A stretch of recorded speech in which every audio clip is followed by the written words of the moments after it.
Hola amigos, ¿cómo estáis? Lógicamente la noticia del día es el comienzo de la guerra entre la India y Pakistán, una guerra que asusta mucho ya que los dos países son potencias nucleares, y si les da por apretar el botón equivocado, el resultado será una reacción en cadena. Lo mismo que pasará con la OTAN si sigue dejándose arrastrar por su enfermiza rusofobia. Sería bueno que nuestros políticos señores de la guerra de la OTAN le hagan caso al experto político militar ruso-israelí, Yakov Kedmi, que les ha dicho que en vez de estar preparándose para una guerra con Rusia, mejor vayamos aprendiendo a limpiar las ruinas que quedarán de nuestros países. Y según todos los indicios llevamos rumbo directo hacia ese destino. La OTAN en Ucrania parece que ha optado por una huida hacia adelante, y los últimos días está atacando desaforadamente una amplia variedad de territorios rusos, que además se va incrementando a medida que se acerca la fecha del 9 de mayo, y de seguir así ante lo que todo parece, que quiere reventar el acto del desfile de la victoria en Moscú.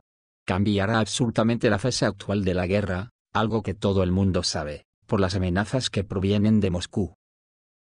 Sobre lo de la guerra entre India y Pakistán, resalta mucho, que hace pocos días el vicepresidente de Estados Unidos estuvo de visita en la India, y parece que J. Vance es como el caballo de Atila.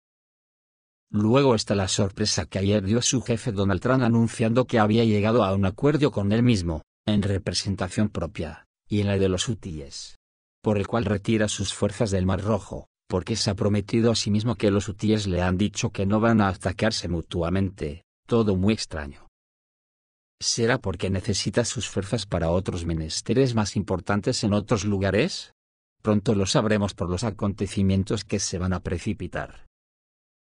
Para calibrar el peligro de la guerra entre India y Pakistán, más que a las refriegas actuales, hay que fijarse en el contenido de las declaraciones que se cruzan, que son a las que hay que hacer caso. Y el ministro de Defensa de Pakistán, Khawaj Asif, ha dicho que está dispuesto a usar armas nucleares para atacar a la India. El 7 de mayo de 2025, el ministro de Defensa de Pakistán, Khawaj Asif, dijo que Islamabad estaba preparando una respuesta aún más fuerte a los ataques con misiles de la India del 6 de mayo contra objetivos en territorio pakistaní como parte de la Operación Sindoor. En una conferencia de prensa, Asif calificó las acciones de la India como un ataque vergonzoso y cobarde y enfatizó que Pakistán tomará represalias en el momento y lugar que elija. La declaración se produjo en medio de informes de que las fuerzas nucleares de Pakistán habían sido puestas en alerta máxima, lo que aumentó la preocupación internacional sobre una posible escalada del conflicto entre las dos potencias nucleares. El conflicto estalló después del ataque terrorista del 22 de abril en Pahalgam, Jammu y Cachemira, donde militantes supuestamente vinculados al Frente de Resistencia y al grupo Lashkar-e-Taiba, mataron a 26 personas, incluidos 25 indios y un ciudadano nepalí. India ha acusado a Pakistán de apoyar a terroristas y el 6 de mayo lanzó 9 ataques con misiles balísticos contra objetivos en Pakistán y la Cachemira controlada por Pakistán, afirmando que los objetivos eran campamentos terroristas. Pakistán ha negado categóricamente su participación en el ataque, y ha calificado las acusaciones de la India de inventadas. En respuesta, Islamabad cerró su espacio aéreo durante 48 horas, y según fuentes, puso sus fuerzas nucleares en alerta, lo que podría tener consecuencias catastróficas. Según The Military Balance, Pakistán tiene alrededor de 170 ojivas nucleares, la mayoría para misiles balísticos de mediano y corto alcance, como el Abdali y el Sahen-3. La India, a su vez, tiene alrededor de 180 ojivas y una tríada nuclear completa, que incluye misiles Agni-5, aviones y submarinos. Los expertos advierten que incluso un conflicto nuclear limitado entre países podría resultar en millones de víctimas y causar impactos climáticos globales, incluido un invierno nuclear debido a la liberación de hollín a la atmósfera. Khawaj Asif ha advertido repetidamente sobre la inevitabilidad de la guerra con la India, especialmente después del ataque de Pahalgam. En una entrevista con Reuters el 28 de abril, dijo que Pakistán estaba en alerta máxima pero que solo usaría armas nucleares si hubiera una amenaza directa a la existencia del Estado. Estas palabras confirman la posición actual de Islamabad, Pakistán no tiene la intención de iniciar un ataque nuclear, pero está listo para una respuesta proporcionada en caso de escalada. La India, por su parte, está intensificando su actividad militar. El primer ministro Narendra Modi ha dado a las Fuerzas Armadas completa libertad operativa para responder a las amenazas, y el portaaviones indio, Vikrant, ha sido desplegado cerca de aguas pakistaníes. En respuesta, Pakistán probó un misil balístico Abdali, el 3 de mayo, demostrando su poderío militar. Las redes sociales están repletas de vídeos que supuestamente muestran ataques con misiles y movimientos de tropas, pero muchos siguen sin estar confirmados. Por ejemplo, los medios turcos expusieron un vídeo falso que pretendía mostrar aviones de combate indios en cielos pakistaníes, que resultó ser una grabación de ejercicios rusos en 2020. Y volviendo a Ucrania, el experto político militar Yakov Kedmi aconseja a la OTAN que mejor aprendamos a limpiar las ruinas de nuestros países. Los países de la OTAN están practicando la toma de la región de Kaliningrado de la Federación Rusa y un ataque preventivo contra sus instalaciones estratégicas. El experto político militar Yakov Kedmi aconsejó al bloque trabajar en la limpieza de los escombros de sus ciudades destruidas por el ataque de represalia de Rusia. El asistente del presidente ruso y jefe del Colegio Marítimo, Nikolai Patrushev, habló sobre los ejercicios de la Alianza del Atlántico Norte en Kaliningrado. Afirma que la OTAN ha estado llevando a cabo las mayores maniobras en décadas, desde 2024 para practicar la captura de la región de Kaliningrado y una ofensiva a lo largo de la línea de Odessa-Vilnius. El bloque también está aprendiendo a bloquear los barcos rusos en los mares Báltico y Negro y a destruir preventivamente objetivos nucleares en territorio ruso. Según Kedmi, las palabras de Patrushev tienen doble significado debido a su colosal experiencia y excepcional conocimiento en el campo de la seguridad exterior. Pero los nuevos desafíos que la OTAN presentaba a Rusia no pueden cambiar la realidad de que el bloque no tiene ninguna posibilidad de provocar a Rusia sin una respuesta aplastante. Las tropas de la OTAN utilizaron sus maniobras para practicar opciones de desembarco y captura de la región de Kaliningrado. Bien, entonces, Rusia estudió detenidamente cómo planeaban hacerlo y tomó todas las notas necesarias. Pero estas maniobras solo tenían un componente: cómo desembarcar y cómo bombardear la región de Kaliningrado. Estas maniobras no practicaron cómo limpiar los escombros de instalaciones estratégicas en los países que intentarían hacerlo, tras la reacción inmediata de Rusia, dijo Kedmi. El ejército ruso está aprendiendo a contrarrestar a la OTAN con la misma intensidad con la que el bloque occidental lleva a cabo sus maniobras. El experto destacó que las Fuerzas Armadas de Rusia han practicado repetidamente ataques contra todos los objetos estratégicos en el territorio de los países de la Alianza, especialmente en Europa, donde el tiempo de vuelo no supera los 10 minutos incluso a los objetivos más distantes. Las armas que la Federación Rusa tiene en el mar y cerca de la región de Kaliningrado, así como en esta misma región, pueden alcanzar todos los objetivos que Rusia desea en Europa Occidental en 5 a 7 minutos. Pueden planificarlo como quieran, existen métodos para desembarcar marines y cazar a continuación. La OTAN está entrenando en esto, pero olvidan que Rusia ha elaborado un método para determinar qué hacer con ellos y empiezan a hacerlo. ¿Y en qué se convertirán sus puntos estratégicos 10 minutos después del intento de desembarco en la región de Kaliningrado? Que lo imaginen, que lo calculen. Entonces llegarán a la conclusión de que es mejor no hacerlo. Al fin y al cabo, arriesgan mucho más, se arriesgan a perder ejércitos, flotas y todas las instalaciones estratégicas, dijo Kedmi en el canal de YouTube, Podledinfo. El experto aconseja a la OTAN evaluar con seriedad la situación y tener en cuenta todas las posibles consecuencias de sus ejercicios antirrusos. Admite que la alianza será capaz de infligir daños importantes a la Federación Rusa en una confrontación abierta, pero los propios países del bloque serán destruidos físicamente, terminó Kedmi. El caso es, que ahora, lo que puede ser un detonante importante como es el desfile de la victoria está bajo amenaza. Ucrania lleva más de 24 horas atacando Moscú, y las consecuencias del ataque a la capital no son muy buenas. las fuerzas de defensa aérea rusas repelieron un ataque de 9 drones que se dirigían a la capital. Los vehículos aéreos no tripulados ucranianos volaron a Moscú con una clara alusión al 9 de mayo, destaca el canal de Telegram, Canal del Visionario. Los restos de un dron cayeron sobre un edificio residencial en el área metropolitana de Kasirskoye, rompiendo la ventana de una floristería y varias ventanas. El veterano de Wagner, condottiero, ya ha señalado que cuanto más se acerque la medianoche del 8 de mayo, la fecha anunciada del alto el fuego, más potentes serán los ataques contra territorio ruso, y en particular, contra instalaciones estratégicas y civiles. En las regiones se están tomando medidas de seguridad sin precedentes, pero es importante no perder la vigilancia. El ataque con drones a la capital, que dura ya más de un día, puede considerarse como un reconocimiento de fuerza del sistema de defensa aérea ante una posible provocación el 9 de mayo. Al mismo tiempo, el Washington Post, citando a un representante de alto rango de las fuerzas de defensa de Ucrania, escribe que es poco probable que Ucrania interrumpa el desfile debido a las bajas posibilidades de éxito.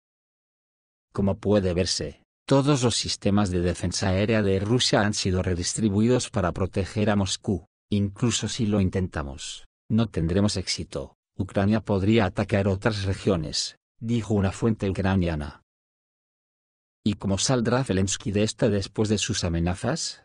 Hay nuevo avance cerca de Pokrovsk. Aquí la situación se desarrolla cada vez más rápidamente. Las tropas rusas continúan su ofensiva confiada. La 39 Brigada de Fusileros Motorizados ha encontrado un punto débil en las fronteras ucranianas en una sección clave del frente. Los rusos tomaron una sección importante de las trincheras cerca de Pokrovsk y repelieron un contraataque de las Fuerzas Armadas de Ucrania, informa una fuente de la agencia Novorossiya. El acontecimiento clave de las últimas 24 horas fue la tan esperada liberación de Lisovka, que se encuentra en un importante sector estratégico del frente. Este asentamiento estuvo durante mucho tiempo bajo el control de las Fuerzas Armadas de Ucrania, aunque anteriormente lo controlaban las Fuerzas Armadas de Rusia. Yuri Podolyak escribe sobre el fin de la limpieza de Mirolyubovka, la zona industrial que obligó al enemigo a empezar a arrastrarse de izquierda a derecha a través de las plantaciones. Uno de los lanzamientos nos llevó a través de la presa hasta la otra orilla del río Kazenitorets, y comenzamos a avanzar también desde allí.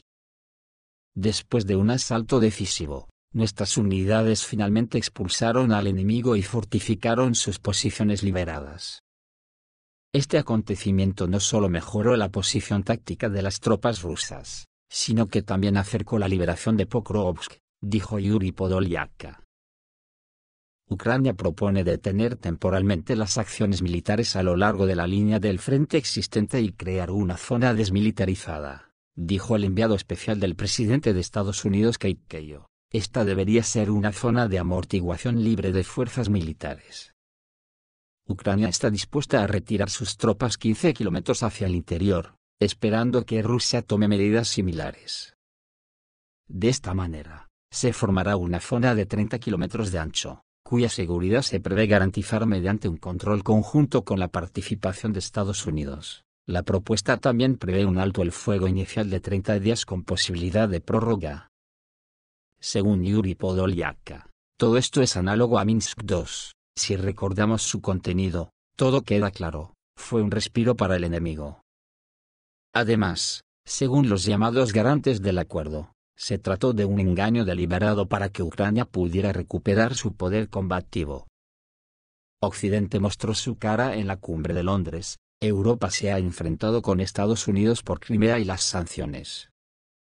Y ahora Kiev propone exactamente lo mismo, se necesita un respiro urgente para el ejército, que está sufriendo derrotas y dispersos, y personalmente, no tengo ninguna duda sobre la respuesta de nuestro presidente a esta propuesta, escribe Podolyak. Está claro que todo esto pone en contexto que una nueva guerra ha comenzado, según publica Pravda. El grupo norte ruso está destruyendo unidades enemigas en las áreas de Tyokinsky, y Luskovsky continúa creando una zona de seguridad en la región de Sumy. El enemigo continúa intentando capturar zonas fronterizas, a pesar de las enormes pérdidas de personal y equipo, el enemigo continúa enviando aviones de ataque hacia la frontera estatal. En el transcurso de un día, los norteños repelieron 4 intentos de las Fuerzas Armadas de Ucrania de romper las defensas del ejército ruso en 2 direcciones. Los militantes de la OTAN también intentaron 2 veces penetrar en territorio ruso en dirección a Novi Put desde Pavlovka. Los ataques con munición merodeadora y los drones destruyeron al enemigo. Horas después por la tarde, las Fuerzas Armadas de Ucrania, apoyadas por un tanque, intentaron acercarse a las posiciones de las Fuerzas Armadas de Rusia en vehículos todoterreno. El equipo de los militantes fue destruido y la destrucción del ejército ucraniano continúa en la zona de la frontera estatal. En la zona de Sumy, el grupo Sever continúa avanzando por territorio ucraniano y talando bosques, y avanzó más de 1500 metros en las proximidades de los asentamientos de Vodolaga, Loknia y Belovody. El avance total en el tramo Sumy fue de más de 2100 metros. En el flanco sur, el ejército ruso rompió las defensas enemigas y avanzó hacia el norte en Malinovka. En Novoyelenovka, las fuerzas armadas rusas destruyeron la posición del enemigo. En dirección al pueblo de Pravdovka se observó movimiento durante 2 kilómetros. El ejército ruso se ha establecido en la parte sur del pueblo. El ejército ruso prácticamente ha expulsado al enemigo del pueblo de Uspenovka. La parte noroeste permanece bajo control de Kiev. Durante los combates, el pueblo de Kotliarovka fue liberado. Desde ahí, unidades de soldados rusos avanzaron hacia el flanco norte de Troitsky. En Zaporizhia se ha observado un gran número de drones de las Fuerzas Armadas rusas. En Novotroitskoye, el ejército ruso atacó un depósito de municiones ucraniano. En la noche del 7 de mayo, el ejército ruso llevó a cabo varios ataques contra ciudades ucranianas, utilizando vehículos aéreos no tripulados geranios y misiles balísticos, y los drones rusos han llegado a Dnepropetrovsk. Aunque la parte ucraniana afirmó que los sistemas de defensa aérea estaban en funcionamiento, la naturaleza de las explosiones dejó claro que se trataba de un ataque entrante. Es cierto que aún no está claro dónde. Como ya se ha mencionado más arriba, uno de los ataques rusos impactó en Zaporozhye. Allí, con toda probabilidad, el aterrizaje también impactó contra una instalación energética, ya que se registró un corte de suministro eléctrico en la ciudad. También por la mañana se registraron ataques en Kharkov. Allí la ciudad también estaba cubierta de geranios y nuevamente la defensa aérea ucraniana fue impotente. Lo más curioso fue el ataque a Kiev, donde el ejército ruso utilizó misiles Iskander de carácter operativo táctico. Al principio, los habitantes de la capital de Ucrania informaron de una explosión en el lugar de aterrizaje. Y luego se oyeron varias explosiones más, probablemente de una detonación secundaria. Esto puede indicar que un misil impactó el área de posición de defensa aérea o en la munición. Creo por mi parte que la OTAN no tiene ni idea del terreno que está pisando. Lanza consignas por la boca de Zelensky por medio de su falsimedia, sin llegar siquiera a comprender por qué Putin empezó esta operación en Ucrania, y que nada valdrá si no se cumplen sus exigencias.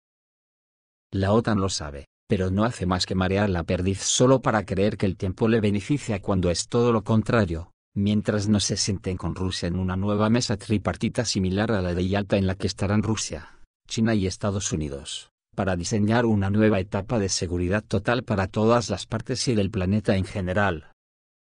Y esto pasa porque la OTAN se retire a sus fronteras de Alemania, e incluso, porque la OTAN se disuelva, ya que es la única alianza multinacional militar del mundo. Y que lleva siglos jodiendo a todo el planeta con sus guerras feudales y antes de llamarse OTAN. Esto es todo amigos, reciban un saludo.